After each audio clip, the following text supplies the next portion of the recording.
So they brought in special events. And so this one Sunday night, they brought in a wrestling bear named Samson, and I wrestled Samson the bear. And out of everyone that wrestled the bear, I did the best against him. He fortunately didn't take me down, but he took everyone else down. So it was kind of an interesting experience. Welcome to the Philip Wiley Show.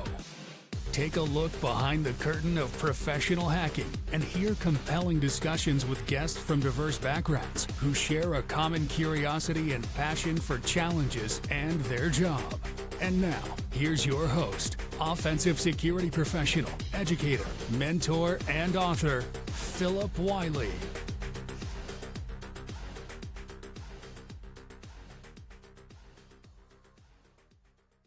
Hello, and welcome to another episode of the Philip Wiley Show. Today, we're going to do something a little bit different. I've been doing this podcast since April of 2023. My guests share their hacker origin stories. And part of the reason for that is because whenever I was teaching pen testing, web app pen testing at Dallas College, my students enjoyed my stories for my pen test, and they asked if I would bring in some of my friends from the community to share their stories. So that's one of the reasons why I include that in each episode of the Philip Wiley Show, having people share their hacker origin stories, because it's a good way to encourage and motivate people that are trying to break into cybersecurity, be it their very first technology job, or they're moving in from IT, some other area of cybersecurity.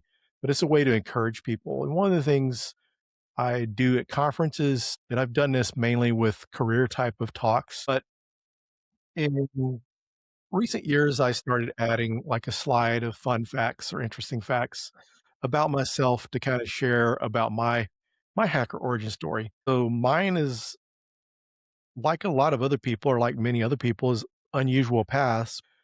One of the things I've seen is I haven't ran into others that have the same path, but everyone's path is different. So for me, I started out my very first attempt at any kind of profession was pro wrestling. So when I graduated high school, my grade point average wasn't high enough for my college entrance exams. I could have retaken the exams. I could have gotten recommendation letters from my teachers at high school to get into college. Really wasn't motivated to do it. Really didn't know what I wanted to do. And so I got into powerlifting my senior year in high school, being a competitive powerlifting my senior year. Prior to that, 4 years earlier, I got into lifting weights because during off season football, we would go into the weight room, and back then it was just really kind of maxing out. And I was a chubby kid, and people, when I tell them how much I could bench press, they didn't really believe me. So over the summer, my goal was to get in shape to look like I was able to lift what I said I was lifting. So I was encouraged by Pumping Iron, the movie with Arnold, Franco Columbo, and Lou Ferrigno. That really motivated me over the summer to get serious about working out. So I did my first powerlifting competition in high school. It was one of the first things I ever did that I was really good at, something that I really excelled at sports wise. Before I got out of football in high school, I was starting to get better at it. But at any rate, I did my first powerlifting meet. When I graduated high school, like I said, I didn't know what I wanted to do. So my friends said, "Hey, you should be a pro wrestler." So I thought, yeah, it sounds pretty interesting. I would like to give that a try. So I went to wrestling school. So I went to General Skandar Akbar's wrestling school in downtown Dallas, Texas, and went to wrestling school there, started out there and ended up at another wrestling school because we were still going to school and learning. And I heard about this other wrestling school that a pro wrestling friend of mine uh,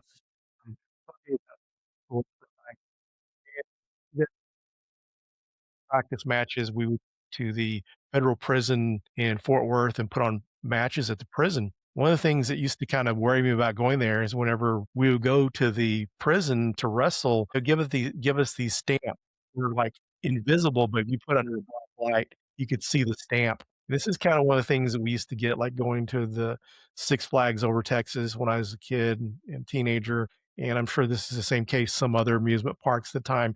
You just get the stamp and it'd be invisible, but under a black light, it would show up. And a lot of this is just not to have some heat spot on you, but at any rate, we get those stamps on, and I was always worried that the stamp would sweat off or wipe off, and it would become time to leave and not be able to get out. So I was like worried about that, but that was never really a problem. So I pursued a wrestling career for a couple years. Got into started doing my first my matches actually a couple years before I got out of it. So some of the people I got to wrestle back then was the Rock and Roll Express, the Midnight Express, Michael Hayes and Buddy Roberts from the Fabulous Freebirds. I wrestled Mick Foley because he was wrestling in Dallas as Cactus Jack Manson. Wrestled some other local folks in the Dallas area, Iceman King Parsons and Brickhouse Brown and Black Bart. So whenever you start out in wrestling, you have to lose all the time. So I got into wrestling and was kind of one of these things when you get into it, you have to have connections to advance in pro wrestling.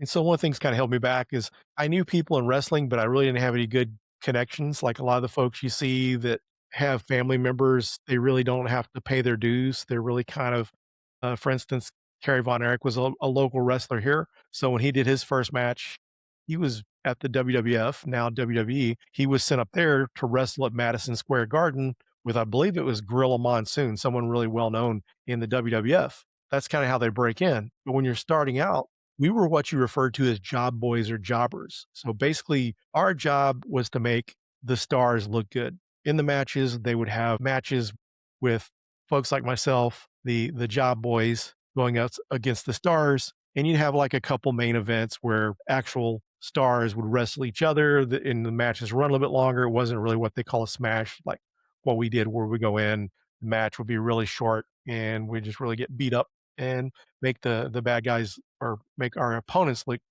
good. So back then I was wrestling at what they as they called a face or a baby face, which are good guys. So the only once in my career, I wrestled a good guy, actually twice, because the other one I wrestled Hardcore Bob Holly in a match in Pensacola, Florida. But I wrestled the Simpson brothers who were from South Africa. A couple of really good looking guys, long hair, really well built, but they were a lot smaller than me. And whenever the referee said who's going to take the pin, who's going to lose, and so I let my teammate do it because I really didn't want to get beat by these guys. I'm used to getting beat, but I really didn't want to lose to, these smaller guys, these pretty boys. So he took the pen and it was a short match. So really I never got tagged in. So that was kind of the easiest money I ever made.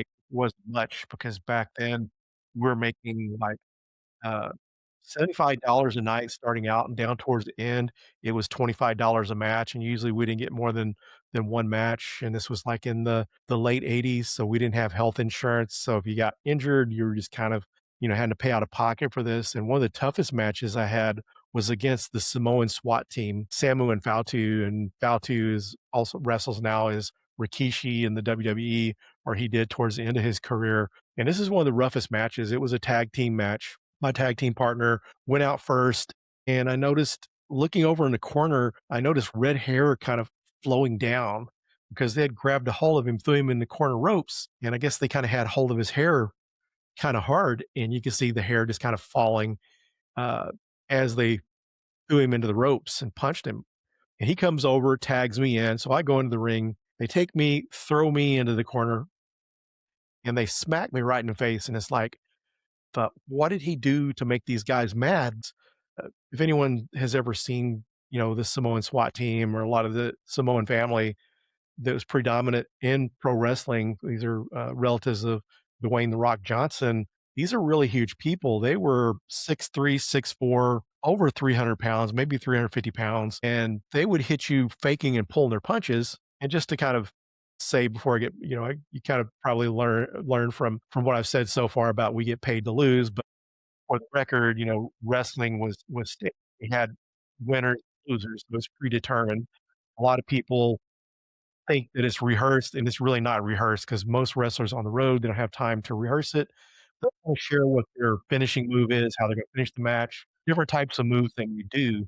So that's kind of how so like I s it's scripted, but I tell you sometimes when you're in it, it didn't feel very, fake.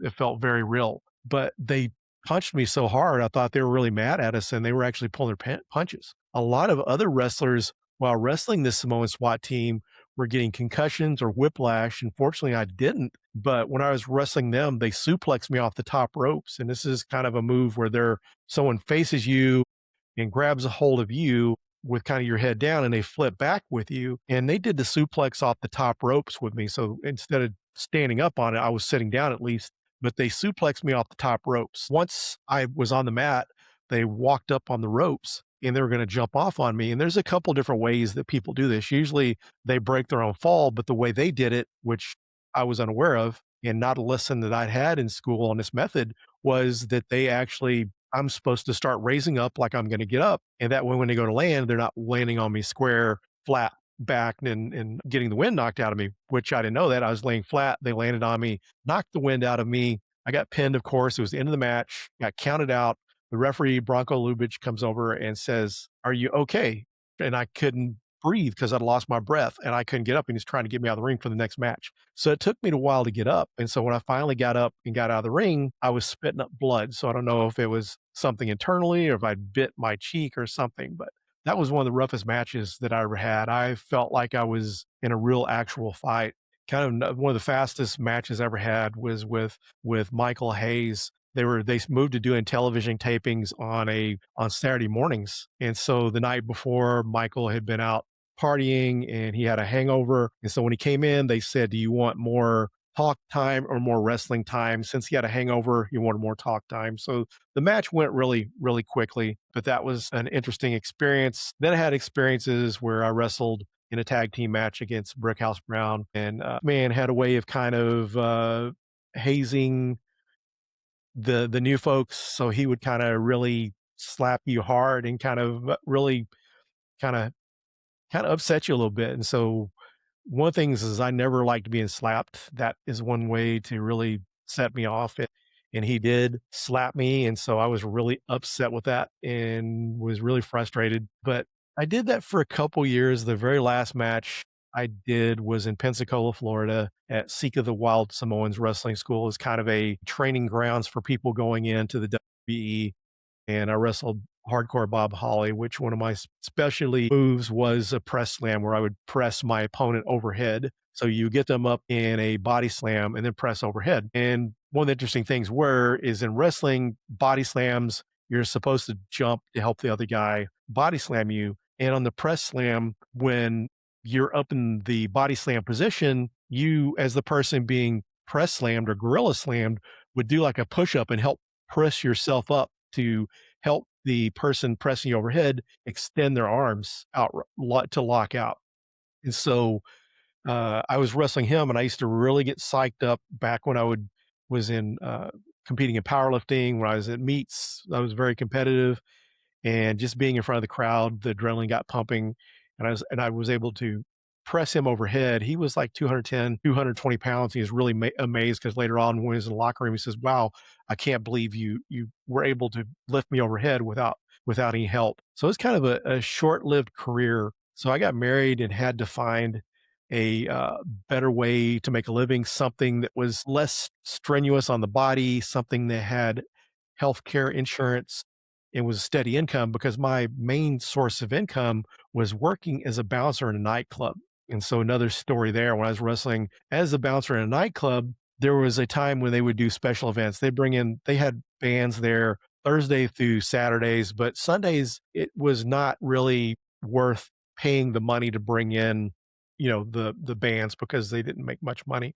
So they brought in special events. And so this one Sunday night, they brought in a wrestling bear named Samson, and I wrestled Samson the bear. He was a 750-pound bear, and out of everyone that wrestled the bear, I did the best against him. The bear tried to take everyone down. He fortunately didn't take me down, but he took everyone else down. So it was kind of an interesting experience. And like I mentioned, I like to share this story with people trying to break into cybersecurity, because what happened after, kind of the end of my wrestling career, I worked in retail sales, I worked in construction, I worked in restaurants, I worked as a cook, bus tables, washed dishes, roofed houses, put up fences, and all that stuff. I just didn't like any of it. And I really needed something that I was passionate about.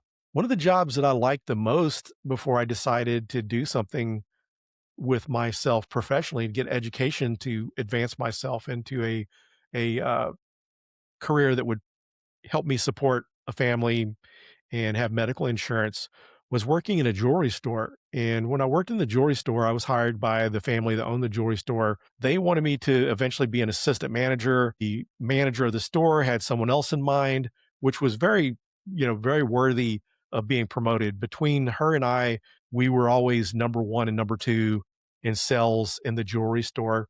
And one of the things I loved helping other people, and it was a really good fit. But one of the things I kind of come to the conclusion was if I'm ever going to excel at something professionally, I needed something where I could still make good money regardless of politics or a simple decision by my immediate manager. Like I said, this person deserved that promotion, but back to the construction jobs and stuff I did, you had to work there so long before you could get promoted to different levels, which is common anywhere, but those were the only jobs that really paid well was when you got promoted. So I was watching television one day and I saw a advertisement for ATI, the American Trade Institute. They had a CAD program, which is computer assisted drafting. So I went to school to learn AutoCAD because one of the things I loved when I was younger is I loved to draw. And I took drafting classes in high school. And one of the things I wanted to do was I actually at one time worked at a place that built exercise equipment. And I came up with some ideas for some equipment. And my end goal was really to go to school, learn AutoCAD, and get a job somewhere designing exercise equipment. Graduated the trade school, and there really weren't a lot of jobs doing drafting for exercise equipment companies. So, and plus, a lot of the better paying jobs were not designing exercise equipment or working as a draftsman. So, I ended up working for a company that built electronic security systems for prisons. They did design for that.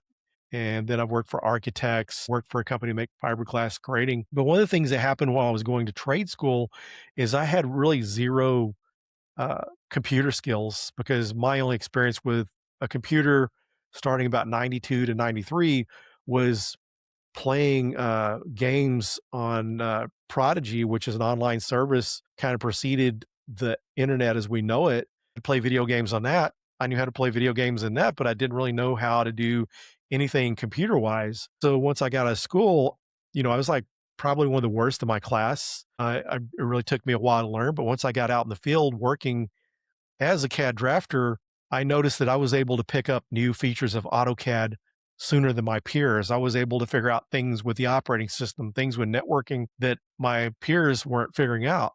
For instance, one organization I worked for, we had Windows 95 and the environment was using Novell NetWare. And I was able to figure out how to get the printing to work through Windows 95 when the on-site IT person couldn't. And that was the first time I was ever called a hacker because I was able to get it to work and he wasn't. Technically, I wasn't supposed to be even trying, but I got it to work. And so I taught myself how to build computers, took a Novell NetWare CNE certification course. Then I applied for my first IT job. This was during the dot-com boom.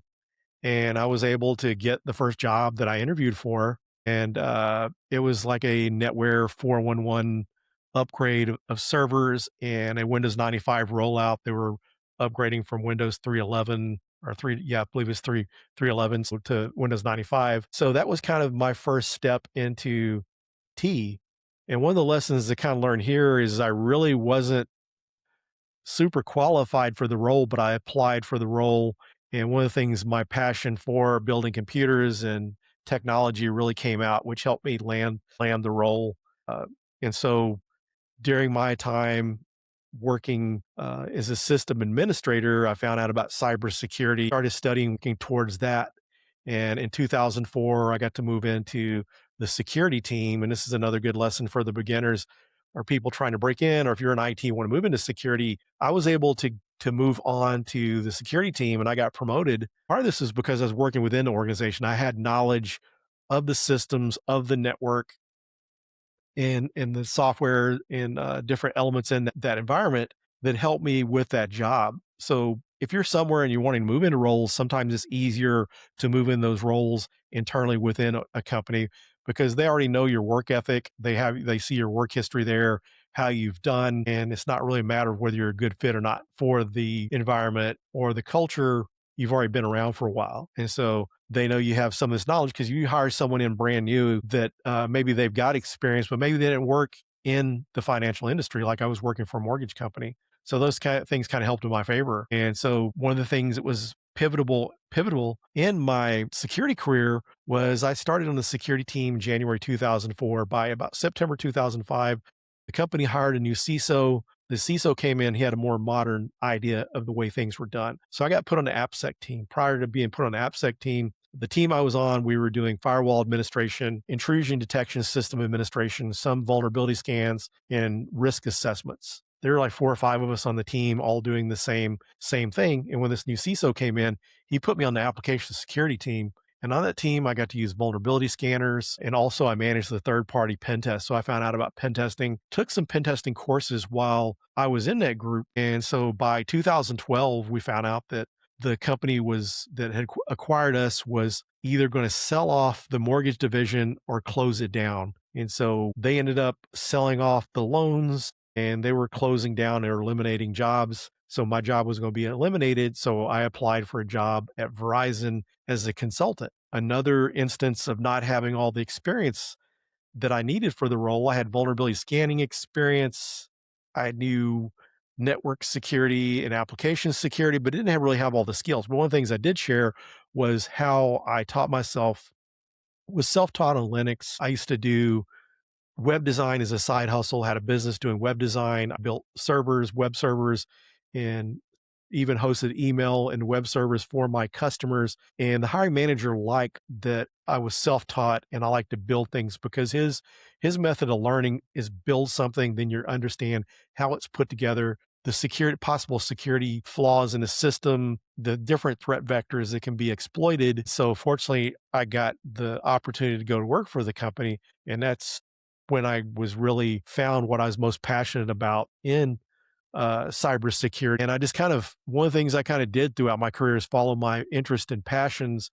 And that's really what kept me interested. Worked my first couple of jobs was in consulting, and then went to work for a bank working internally as a resource. In 2018, I started teaching pen testing at Dallas College, which was really a big moment for me because I really started shifting my focus outward to help other people. Because one of the things, I've always been competitive and really worked hard to learn how to pen test. And one of the things I finally come to the conclusion that I really liked helping people. So prior to teaching people that wanted to get the OSCP certification, that asked me about study materials, different resources that were helpful, and just pen testing resources in general, I was sharing with others. And so once I got into teaching, I was able to take that a step further and came to the realization that the world needs more coaches, mentors, and teachers. So I really embraced that. I started the Pwn School Project, which was a monthly meetup, actually two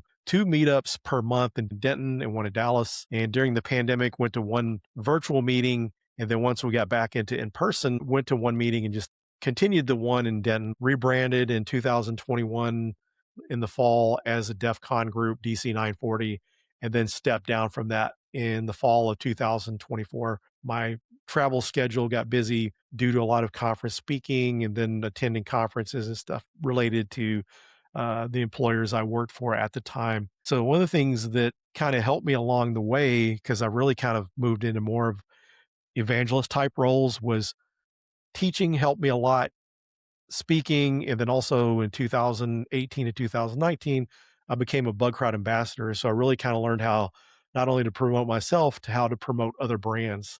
And that's kind of how I made the step into the evangelist side of things. Regardless if I'm working for consulting companies, product companies, or startups, there's usually the evangelist part of the role, because due to speaking and stuff, I'm able to get more exposure to those brands and within those organizations. And also along the way, I got into podcasting. So in 2019, I went to B-Side San Francisco and RSA for the first time. And the CEO and the VP of marketing asked me to do a webinar series for Bug Crowd on pen testing. The first one was a day in the life of a pen tester. It was a 5-part series. I did another 2-part series. And that kind of got me interested in doing podcasting and showed me that it was something I could do. And so first podcast I did was with Chloe Mustagi and Alyssa Miller, called the Uncommon Journey podcast for ITSP Magazine. And it got to where the three of us, along with our guests, was hard to schedule podcast episodes to record. And so then we all three kind of went off and did our own thing. And I started the Hacker Factory podcast,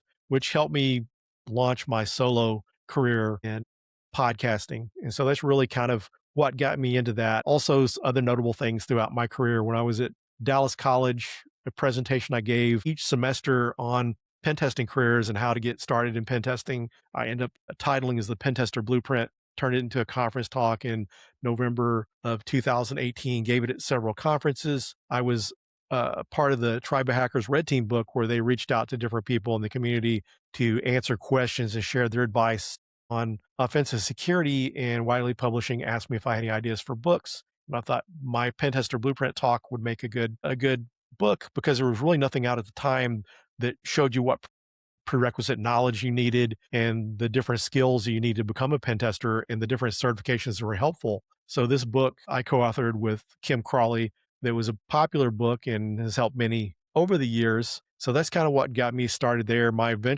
first talks were more around career talks, although my very first talk at a conference was in 2015. I did a talk on application pen testing and really kind of got into it, enjoyed it because this was a way for me to share and help others. And although I don't teach at Dallas College anymore, I continue to teach workshops at conferences, which are a big passion of mine.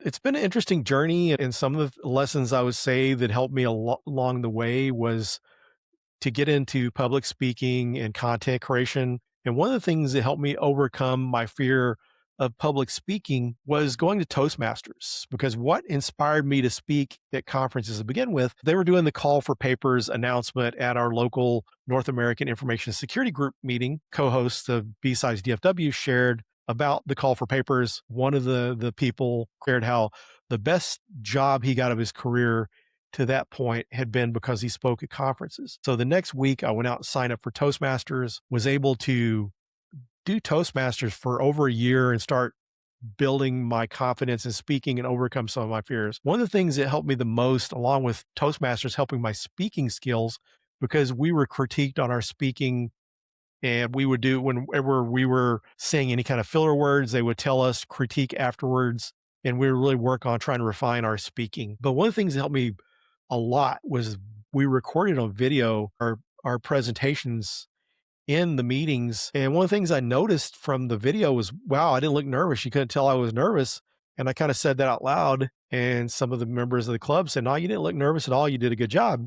I know part of this was probably encouraging me to speak, that, I had work to do on my speaking, but the fact that I looked at the video and you couldn't tell I was nervous. So that helped me a lot, because I'm always people that worry about what people think. And I was really kind of worried about looking nervous. And I thought, if I don't look nervous, then I can pull this off. And over the year, was in that Toastmasters group for probably about 15 months or so. Then it got busy with one of my consulting jobs I wasn't able to attend.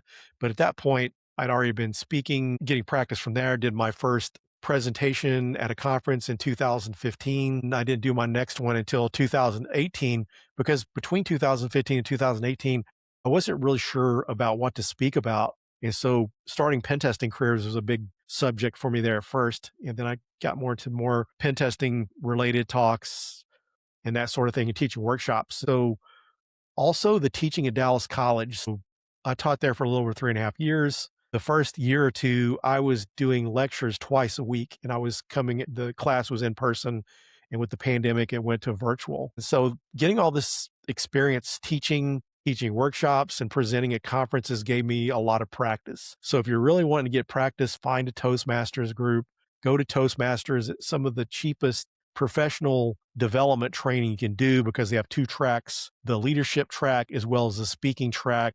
The leadership track helps you learn how to run meetings and do agendas and all that, which was very helpful. So that was really helped me how to overcome those fears. And so one of the latest things in my career, one of the things that I'm venturing into, is I'm hosting my first conference, and I partnered with the people that founded HACKCON, which is rebranded as CyberSecCon. But the conference I'm hosting is CyberHackCon on May 27th, 2026 in Plano, Texas at the Plano Event Center.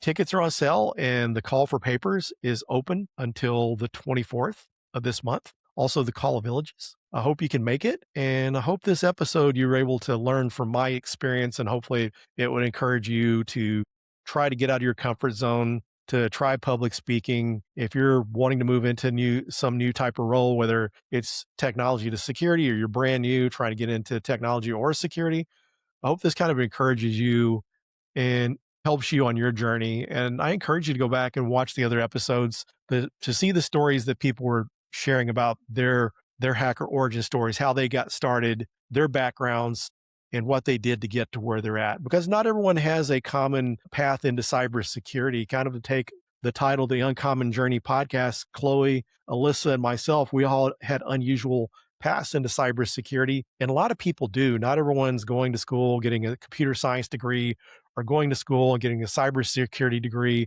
Some people do this, as a second career, mid-career, or that type of thing. People always ask me, I'm 30, I'm 40, I'm 50 years old. Am I too old to become a pen tester? Am I too old to get into cybersecurity? I've had friends get into cybersecurity, start pen testing roles at 50 years old. I had a guest on the Hacker Factory podcast that this woman worked in the beauty industry as an esthetician. And after 20 years in that career, she decided to make a change, went to school, got a 2-year degree in IT, decided she wanted to pursue cybersecurity, got an associate's degree, a 2-year degree in cybersecurity, and started a role in cybersecurity. So this is already after a 20-year career. You see a lot of folks that worked in the military, retired from the military, and got roles in cybersecurity technology as another career. So one of the things, don't ever because you've done this, you got your degree maybe in business, maybe you got a degree in art, maybe human studies, maybe engineering, maybe you got, degrees or training in these other areas, but you've kind of evolved in your taste, your interest into cybersecurity or technology. Go for it, because it's interesting how that changes.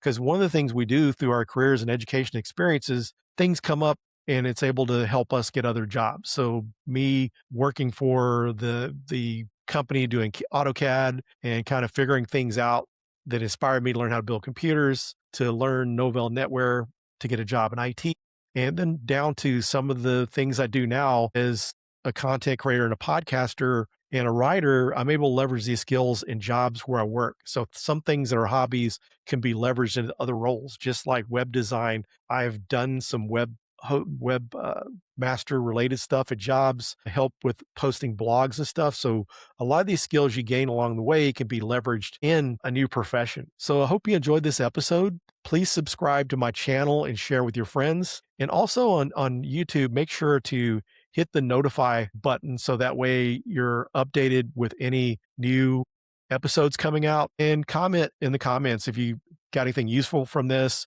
Are there any questions that I can answer to help you out further? And what are your recommendations on maybe some future episodes? This is my first episode. Maybe I'll sprinkle in some solo content from time to time.